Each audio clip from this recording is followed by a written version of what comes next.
Assalamualaikum warahmatullahi wabarakatuh. Selamat berjumpa kembali adik-adik dengan saya Puspita Yuliandari dalam mata kuliah satuan operasi.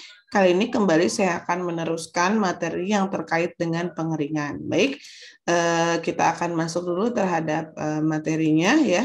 Jadi kalau pertemuan minggu kemarin kita sudah belajar tentang apa itu pengeringan, tujuan pengeringan seperti apa, kemudian kaitannya pengeringan dengan teori diagram fase air ya. Jadi kalau kali ini kita akan belajar tentang faktor-faktor yang mempengaruhi laju pengeringan ya. Jadi ada beberapa faktor yang dapat mempengaruhi bagaimana pengeringan itu bisa terjadi ya. Jadi bisa dilihat dari luas permukaannya, suhu, kecepatan udara, kelembaban udara atau RH, tekanan atmosfer dan vakum serta waktu. Baik, kita akan masuk satu persatu dari faktor-faktor yang mempengaruhi laju pengeringan ya.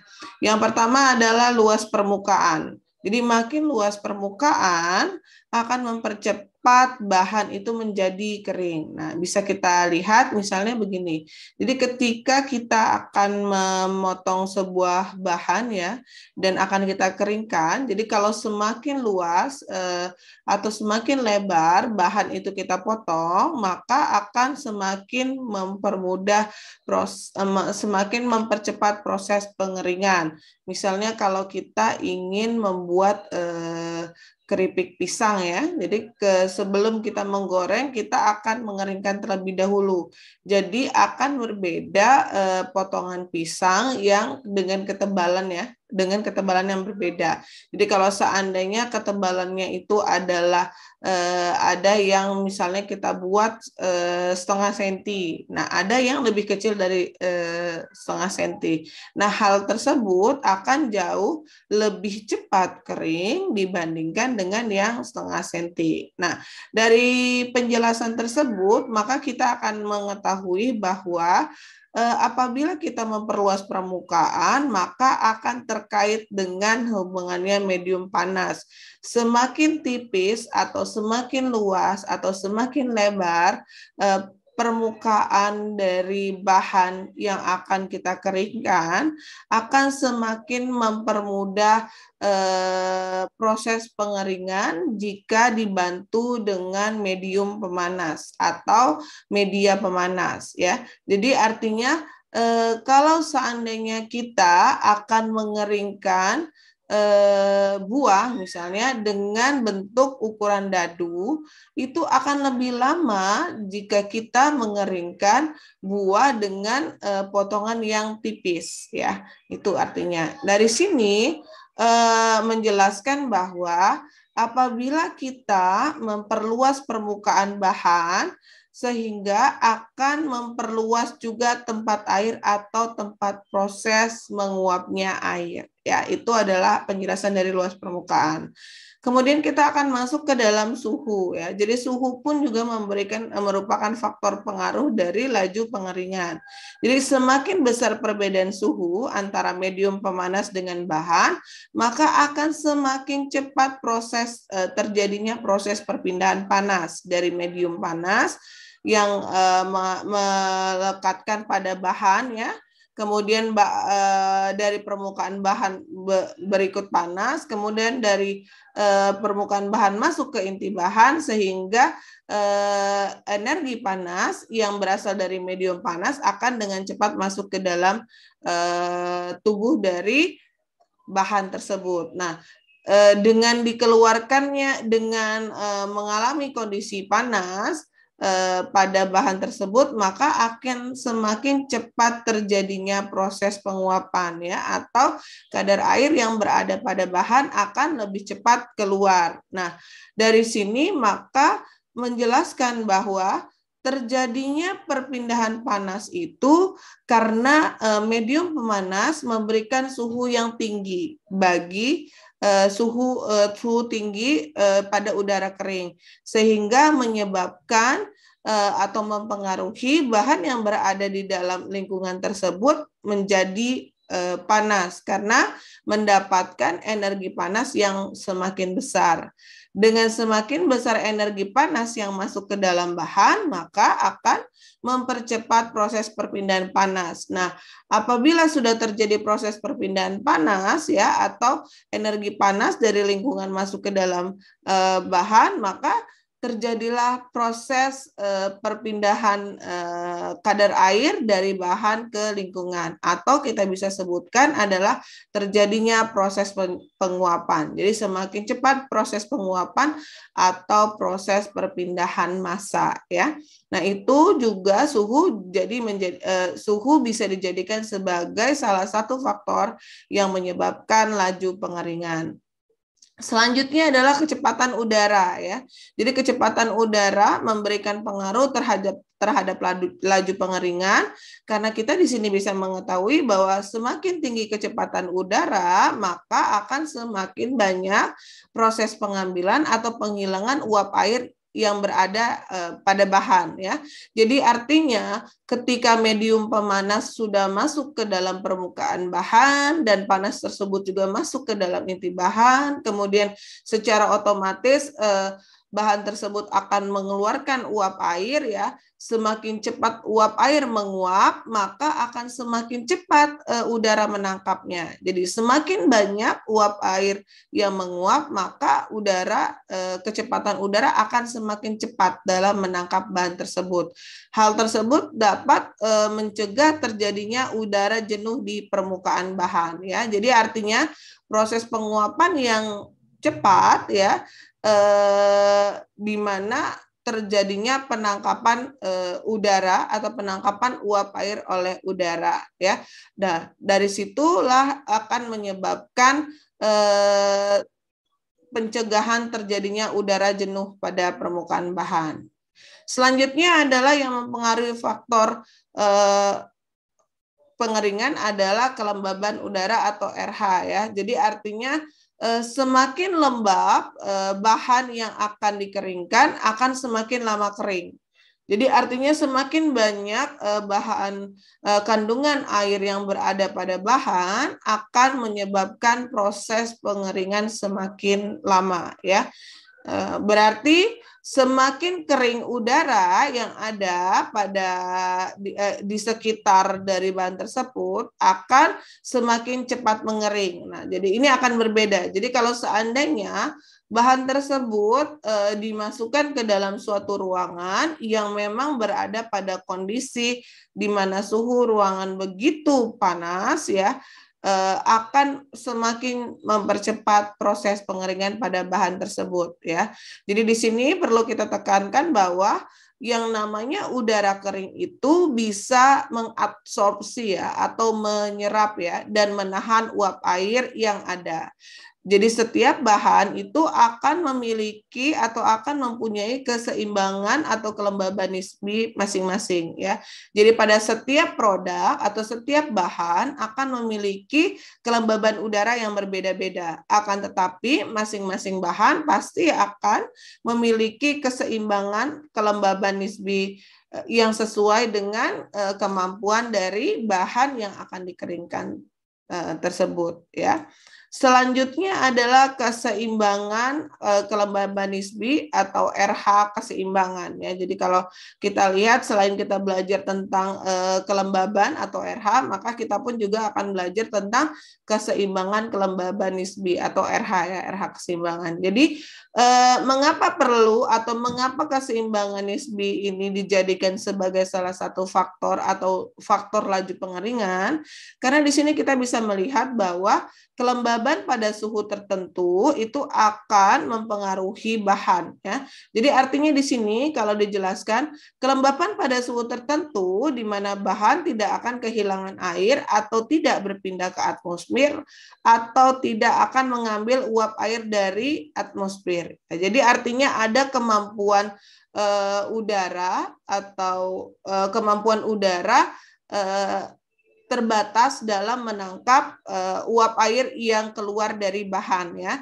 Jadi di sini dijelaskan jika seandainya RH udara itu atau kelembaban udara itu lebih kecil dari RH keseimbangan, itu dipastikan bahan masih dapat dikeringkan. Nah, kalau di sini menjelaskan adalah artinya ketika bahan akan dikeringkan, dia berada pada ruangan yang memang dalam kondisi kering ya, atau dalam suhu yang panas ya, masih dapat mempengaruhi bahan tersebut untuk dikeringkan. Nah, akan tetapi jika seandainya kita akan mengeringkan suatu bahan dan ternyata ruangan tempat pengeringan itu merupakan ruangan yang jauh lebih lembab daripada bahan yang kita keringkan.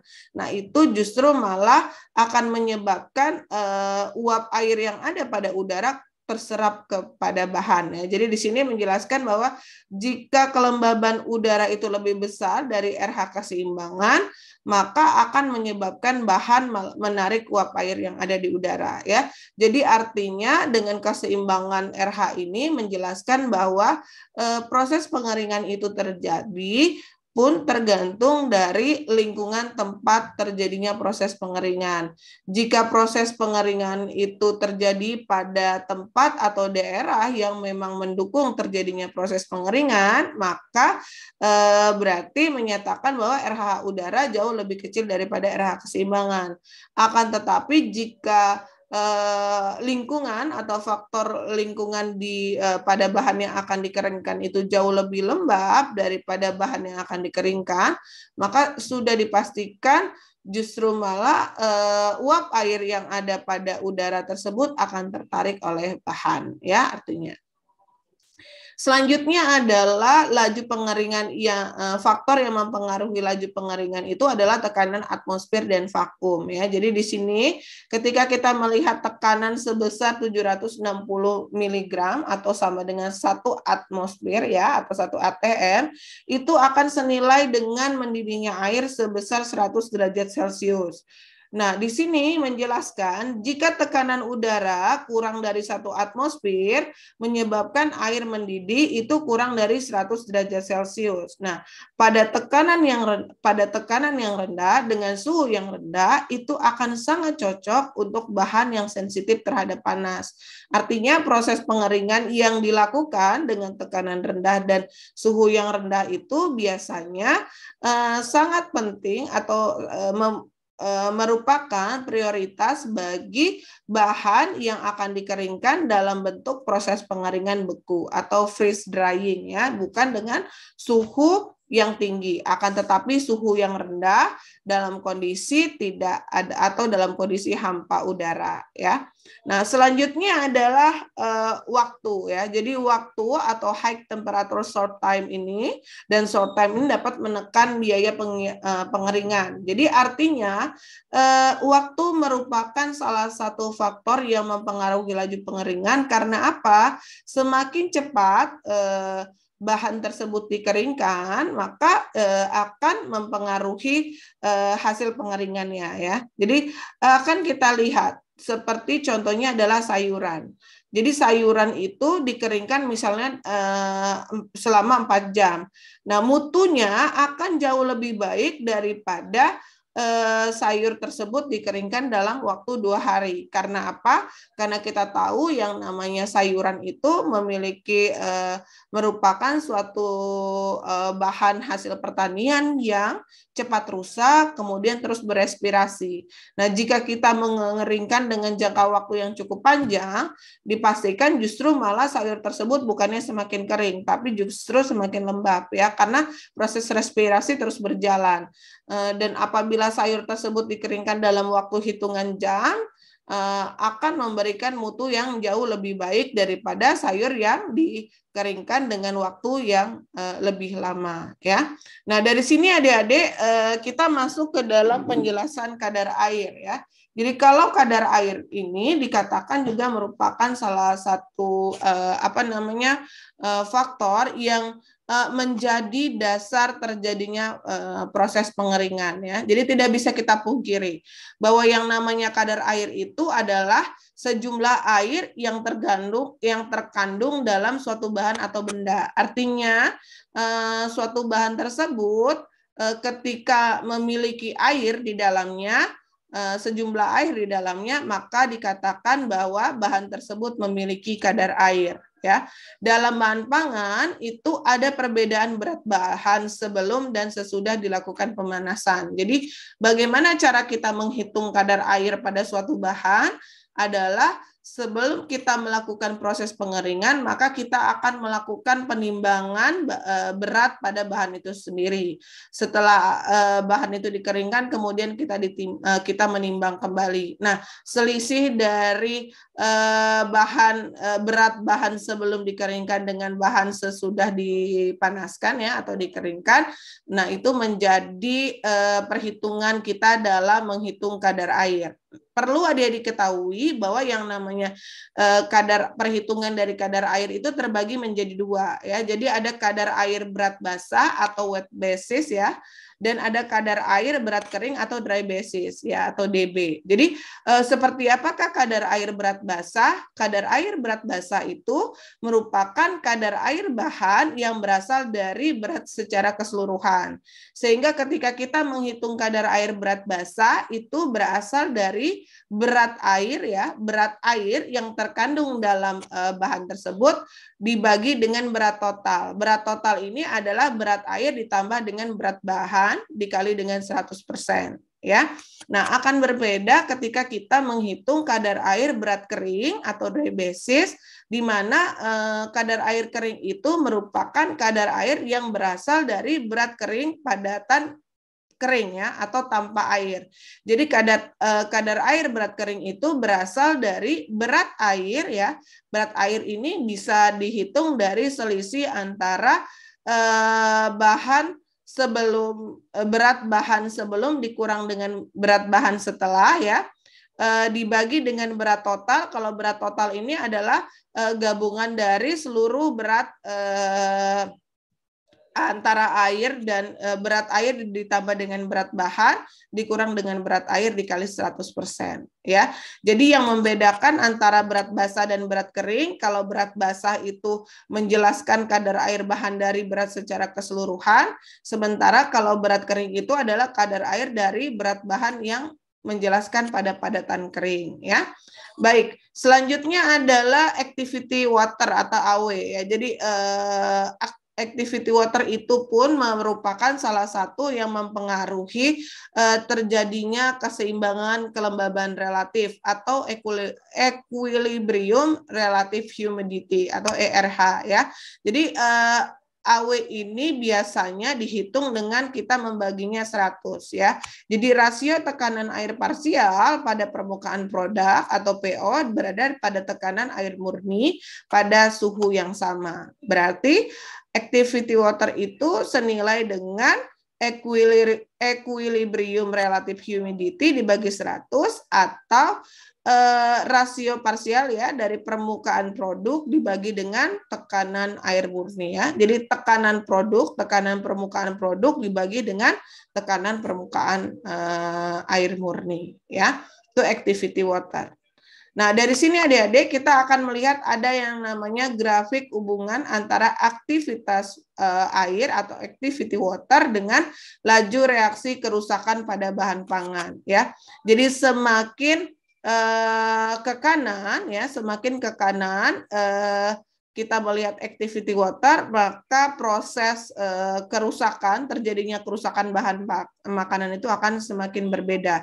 Ini sesuai dengan sumber Labuza TP et al. Tahun 1972 ya. Jadi ketika dia berada pada aktivitas water 0,4, maka biasanya terjadi kerusakan yaitu lipid oksidasi dan non-enzimatis browning ya. Kemudian ketika masuk dari 0,35 ya sampai dengan 0,7 ya, ini kita bisa ngelihat enzymatic activity, juga non-enzymatic browning, non-enzymatic browning dan lipid oxidation. Selanjutnya berada pada 0,7 sampai dengan 0,8 itu terjadinya malt activity. Kemudian dari 0,78 ya sampai dengan dari 0,78 itu yeast activity. Nah, 0,8 sampai dengan hampir mendekati 1 itu yang namanya bacterial activity. Nah, dari sini adik-adik menjelaskan bahwa aktivitas air yang bekerja pada suatu bahan itu akan mempengaruhi kerusakan bahan pangan ya. Jadi kalau semakin lama air beraktivitas dalam suatu bahan, maka akan mempengaruhi atau akan mempercepat terjadinya kerusakan pada bahan pangan. Sehingga amat sangat penting bagi kita untuk segera mengeringkan bahan tersebut, terutama pada bahan yang memiliki kandungan air yang cukup tinggi ya. Nah, dari sini adik-adik, maka saya akan mencoba memberikan satu contoh soal bagaimana cara kita menghitung kadar air ya. Nah, di sini ada produk pangan terekspos di lingkungan dengan kelembaban relatif RH sebesar 30% pada suhu 15 derajat Celcius selama 5 jam. Tanpa terjadi perubahan pada berat produk tersebut sehingga menjadi konstan atau stabil dan mengandung kadar air sebesar 7,5% ya, berada pada berat basa atau wet basis. Nah, produk pangan tersebut selanjutnya dipindahkan ke lingkungan dengan kelembaban relatif sebesar 50%. Setelah beberapa waktu, berat produk meningkat menjadi 0,1 kg per kilogram produk dan berat tersebut stabil atau setimbang. Dari sini kita akan menghitung yang namanya activity water, produk pada masing-masing kelembaban atau pada lingkungannya. Kemudian kita juga diminta untuk menghitung kadar air produk dalam berat kering atau berat dry basis pada tiap-tiap lingkungan ya. Jadi kita akan mencoba menghitung satu persatu.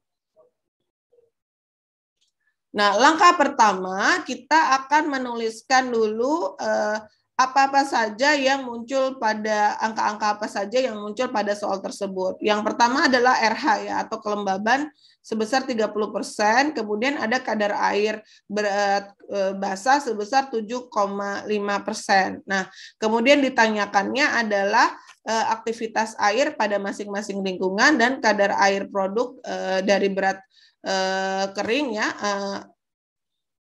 pada masing-masing lingkungan.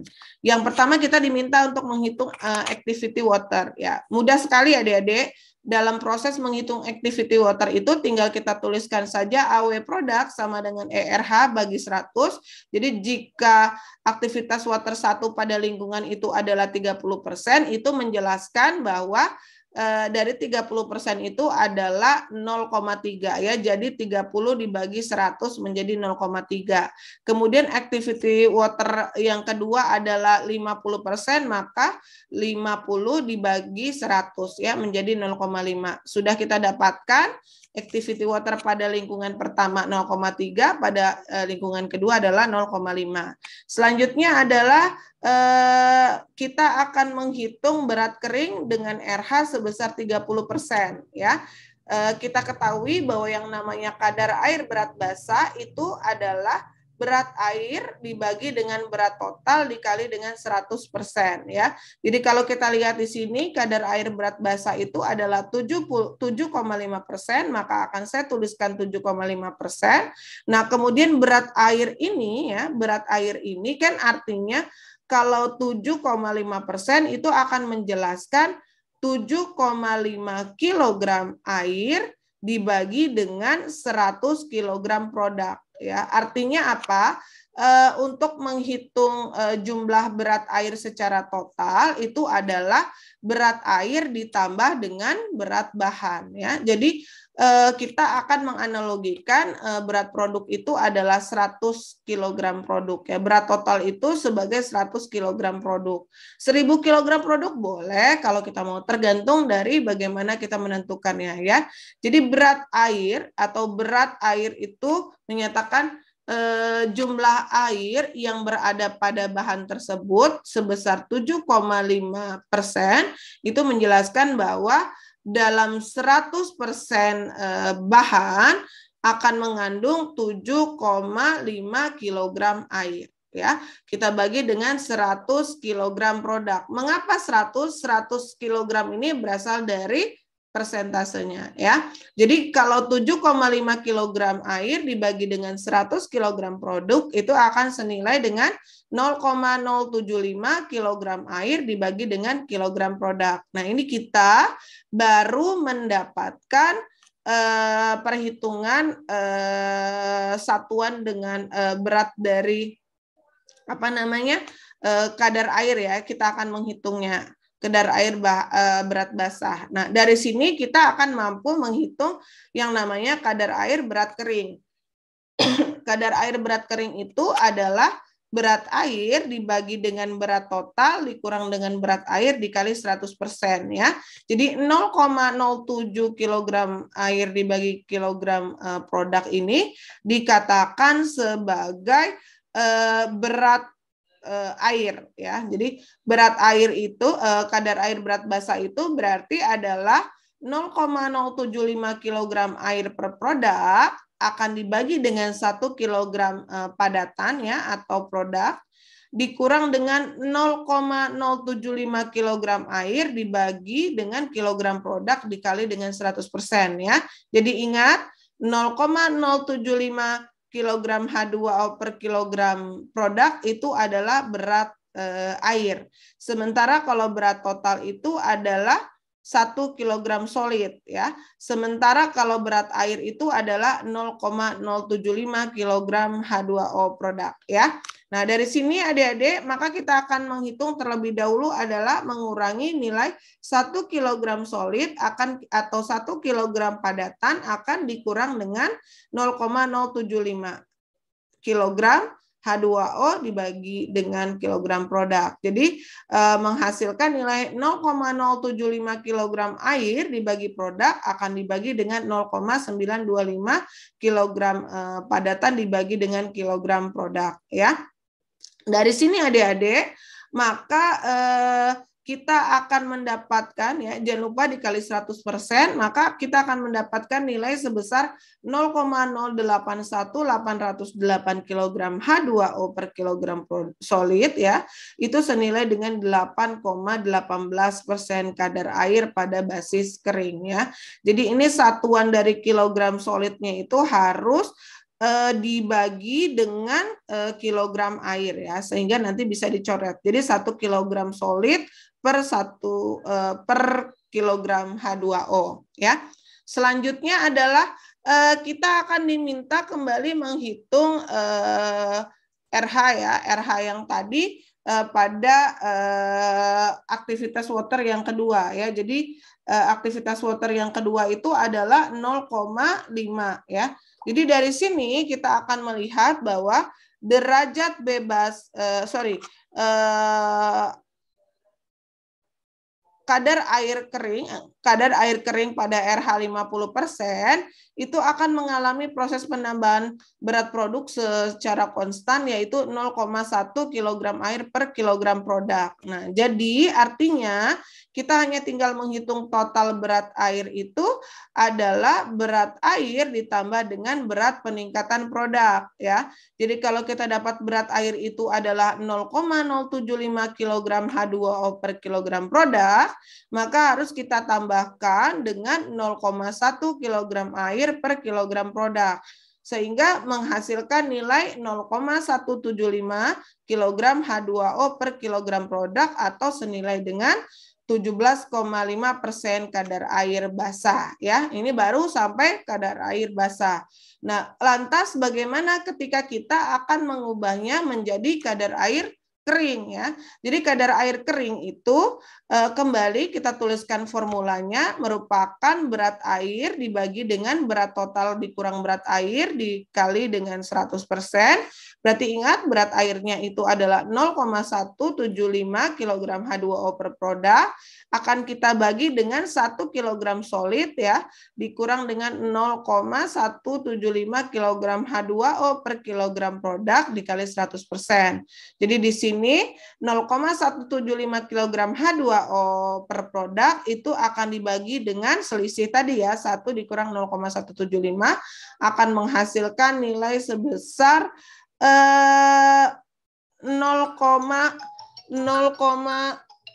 0,825 kg solid per kilogram produk dikali 100%, yaitu bernilai 0,21212 kg air per kilogram solid, atau kita lihat sebesar 21,21% kadar air pada basis kering. Ya, baik adik-adik, pada pertemuan kali ini sudah kita bahas tentang faktor-faktor atau laju yang mempengaruhi pengeringan dan juga bagaimana cara menghitung kadar air, baik pada kadar air berat basah maupun berat kering. Jadi saya rasa cukup untuk pertemuan kali ini. Saya akhiri. Wassalamualaikum warahmatullahi wabarakatuh.